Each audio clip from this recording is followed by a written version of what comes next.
Sir order sir. ఒక బిర్యానీ తీసుకొచ్చేయండి. Okay sir.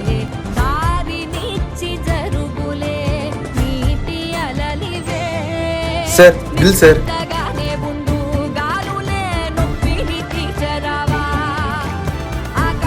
మిగతా డబ్బులు నువ్వే పెట్టుకో. ఎందుకు సార్ ఇంత డబ్బులు ఇచ్చారు? మీ అమ్మ ఆరోగ్యం జాగ్రత్త. సార్ మా అమ్మ ఆరోగ్యం అస్సలు బాగలేదురా. నాకు డబ్బులు చాలా అవసరం ఉంది. ఇక్కడ పని చేస్తే నాకు వచ్చే డబ్బులు ఇక్కడికి సరిపోవు. పని కొత్తగా వచ్చాను, ఇప్పుడు అడిగితే బాగుండదు. లేదంటే నేను సార్ డబ్బులు అడుగుతుంటేరా. నీకు తెలిసిందే కదరా, వాళ్ళకి వచ్చే డబ్బులే చాలా తక్కువ. అది కాక ఆ డబ్బులతో నాకు చాలా అవసరం ఉంది, లేదంటే నీకు ఇచ్చేవాడిని. ఎక్కడైనా అప్పు చేద్దామన్నా 3 కట్టే స్తోమతం మనకు లేదురా. అది నిజమే. మీ అమ్మ ఆరోగ్యం జాగ్రత్త. అమ్మ లేని ఇల్లు ఎలా ఉంటుందో నాకు బాగా తెలుసు. ఎలాగో నాకు అదృష్టం లేదు. చాలా థ్యాంక్స్ సార్. మీ రుణం నేను ఎప్పటికీ మర్చిపోలేను.